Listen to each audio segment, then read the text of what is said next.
Told me I'm someone, know that I'm someone. No, I'm a child of God. Hey y'all, it's officially Vlogtober. So how y'all doing? Be consistent this time. Last year was my first year, so yeah, give myself some grace. But now I'm in year 2 of YouTube, so I'm like, let me actually be consistent when it comes to Vlogtober this year. So I plan on doing what I plan on doing. I plan on doing at least like 2 vlogs a week. Maybe not every day, but at least 2. I think I can commit to 2. So today is Thursday, the 3rd. So if I post this tomorrow and then do another one on like Saturday-ish, you know, so just randomly doing at least like 2 excuse me, a week. But how y'all doing? Currently I'm about to go to a women's conference at my church, First Baptist Glenarden, so I'm about to go there. And I'm trying to find out what to wear because first it was fall. Now it want to be like 80 degrees. Well, my car, I got in the car, it was 8 degrees because my car was sitting outside. So it's probably like 75-ish degrees. Alexa, what's the weather? 76. That's not what I'm trying to give. So, I'm trying to figure out what to wear because my toes ain't done, so I ain't really trying to wear no sandals. But my Converse, them jeans are not clean. Like, I need to clean them. So I need to figure out what I'm gonna do. I don't know. I don't know, y'all. I'm so annoyed. I could easily throw on some jeans or something. I don't know. And I still need to go shopping and stuff too. I'm grateful, Lord, for whatever. Alright, now I'm doing too much. I'm grateful, Lord, for what you have provided me to have. So I'm just trying to figure out what is going to work today. Like I said, my toes that I could easily throw on a dress and a dress and some slides, but my toes ain't done. So I'm trying to see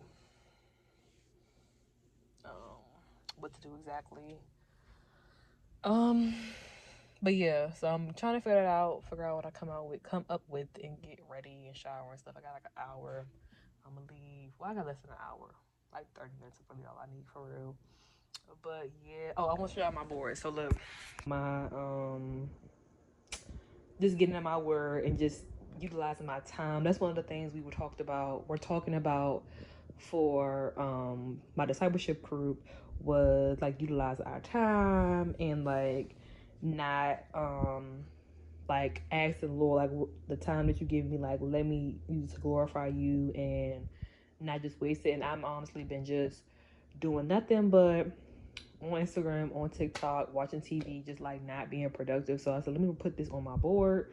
So I got Proverbs. I'm doing Proverbs with my sis Sydney. She came up with the Bible plan, and then a couple of my mother friend, and then her mom, and then somebody else is in it. So a couple was in the Proverbs, and then Ephesians is the soaps I'm doing every day. I'm a little behind, if you can see. I'm a lot not checked off. I'm a little behind with that. But that's for my discipleship group. So by next week for sure, before I go back, I definitely want to be like caught up, because yeah, I'm a little behind. But yeah, and I'm also doing a Bible plan a year. And you see how I said look at your phone every day so you can read your word every day, period. So I'm going through Jeremiah right now. So I'm gonna be done Jeremiah by tomorrow, really, hopefully. So yeah, that's what I'm going through, because I'm behind the Bible in a year plan too. But seeing all this is helping me be held accountable. So yeah. So I'm about to figure out what I'm about to wear. I took my hair out, so I'm just untwist it and like slick some edge control on it, tie that up, and see what I'm gonna do about that. But yeah, I'm just trying to figure out what to wear. I'm just a little annoyed about the temperature, but dang, and I need some more pants too. I just can't wait to go shopping, Lord. Will you bless me with some more funds? I'm gonna definitely go shopping. But yeah, okay. So I just got my simple fit on black, even though it's hot, and I got my glasses. Glasses all coming soon, but I'm literally doing laundry, but I just got on all black. Excuse the mess. I'm cleaning my room. But yeah, I'm late a little. Well, I'm not late. I'm just getting there right on time. So I guess I'm considered being late. But yes, retwist still a little fresh. Just took out my style. So yeah.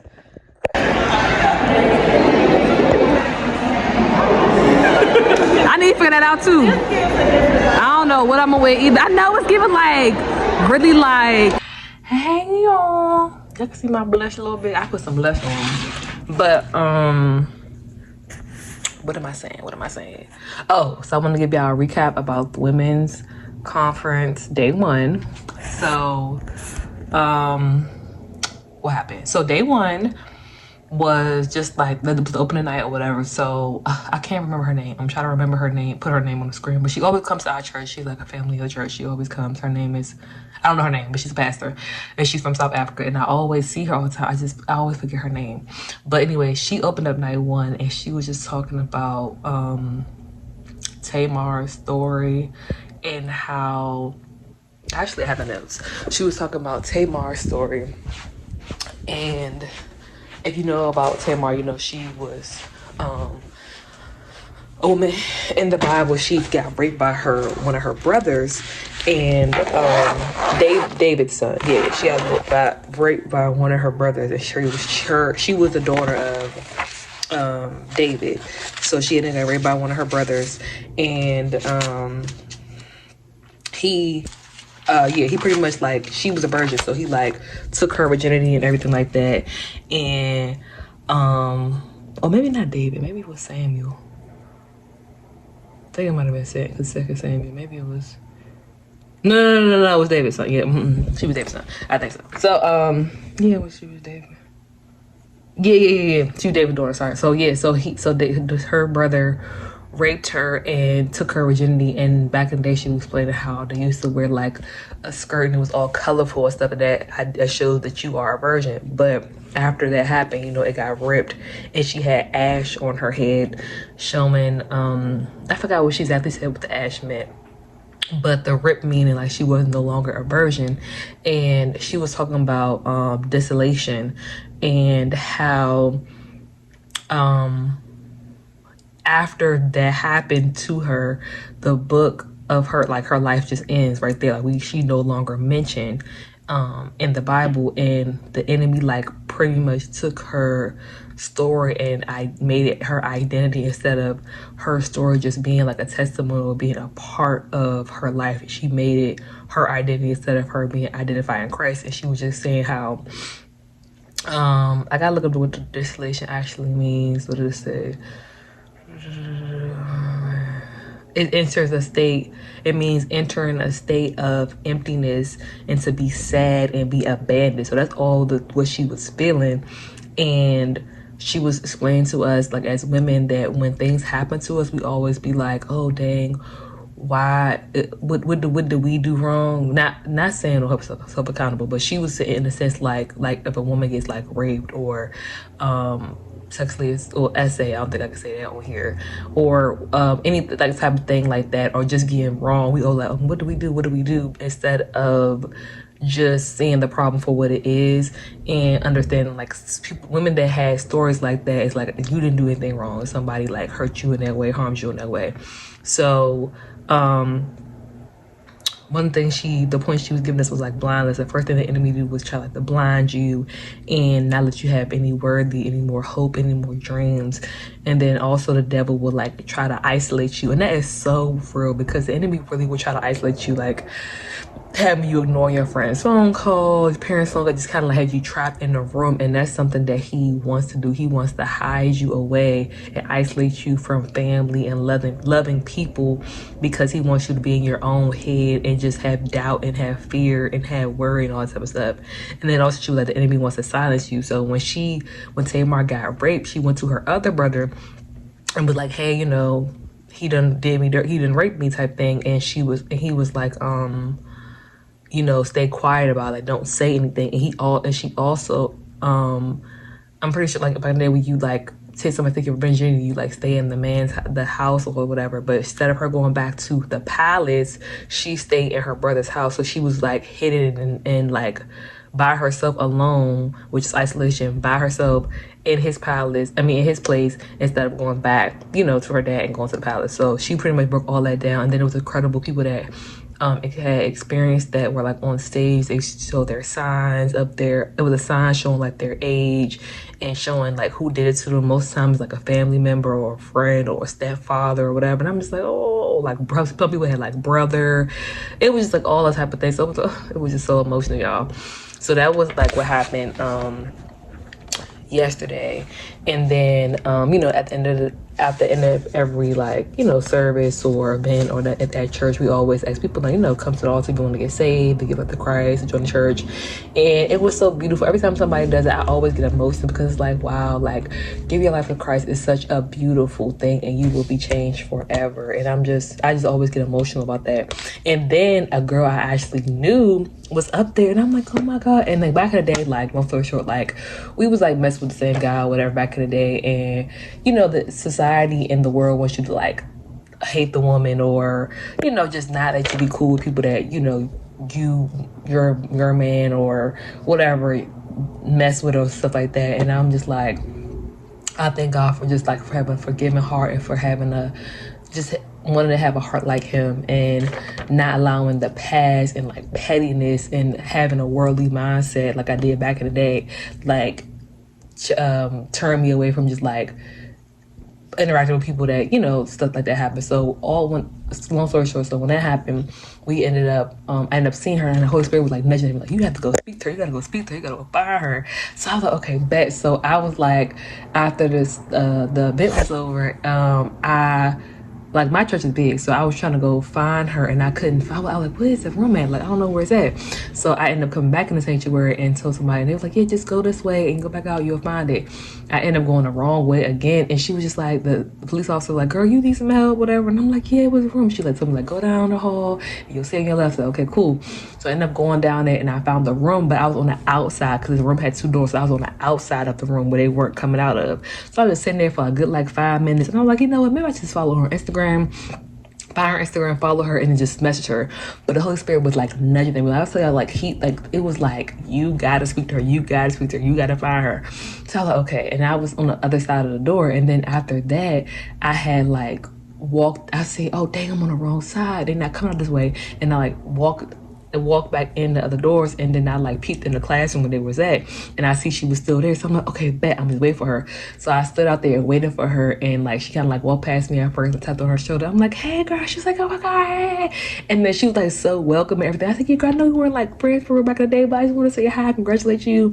And she was telling me she lost her Christ. I'm like, oh my God, girl. We like hugged again. I was just like, oh, just such a beautiful moment. And that's something could be so small to somebody, but it was so big and beautiful to me because it was like, wow, like God is so amazing. Like the fact that we knew each other like from back in the day, and now you go to the same church as me and you just gave your life to Christ, and I was able to witness it and see, and I'm just like, wow. And I was able to say something to you, even though like back in the past we wasn't friends, but I was still able to have that heart of like, oh my God, Lord, I'm really like gonna be obedient to you because you was telling me to go find her, and the fact that she was so welcoming, it was just such a beautiful moment. And I was like, wow, God really do be working. Because the old me would have just been like, nah, not because I would have had attitude, been mad about it. It would just be like, nah, I'm not about to go all my way and do that, whatever, the case may be. But I really did it. I really was like searching for her, y'all. I was literally like searching through room. Like I was lost, like, we can't find it. And I could have just easily gave up or like I said, messaged her on Instagram. But the Lord was telling me like to do that. And I was just so glad I listened. And that's what obedience looked like. And sometimes obedience doesn't look like, okay, you about to get this like huge thing, but obedience just really just looked like something like that, and it could be so small, but the fact that I listened was like, it was beautiful. And I was so emotional afterwards, so I'm like, God, you are really doing a new thing, and I'm just so grateful. So that was that. And I'm gonna put the link below because the first night was recorded, so I'm gonna make sure I put the link below. I'm gonna try to remember while I look back at this. But day 2 is today. I did miss the beginning of it because I was in my tutoring session. So It was like a breakout session. I know Lisa Fields was there and a couple other women. They had like breakout sessions at the young adult session. They had like a teen session. But I'm gonna just come tonight with Dr. I think her name Dr. Massey. Or Reverend Dr. Massey. I don't know who that is, but I'm gonna see her tonight, and that's gonna be at 7, so like in a couple hours. But yeah, I'm about to just got my Bible ready, got the notebook. We about to be redefined. That's the thing of this shit. We're gonna be redefined. But all right, love y'all. See you later.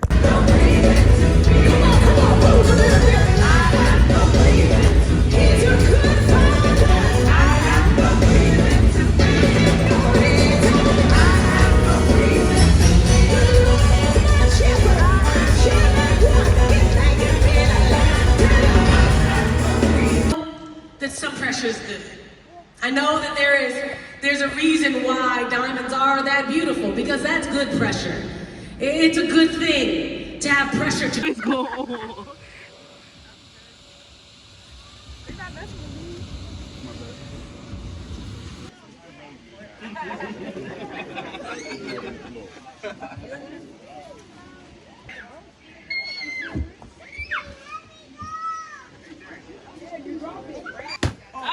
Tia.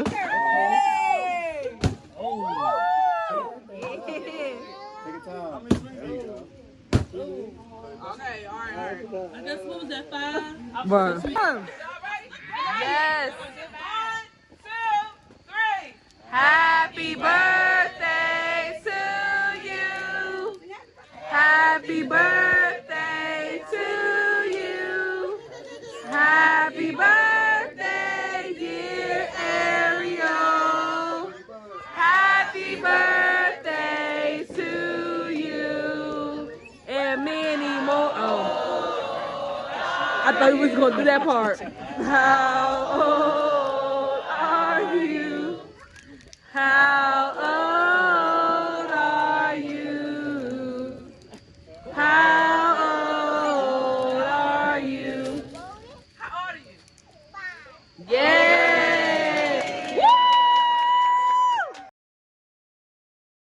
No, I'm a child of God. I wanna go to Golly way.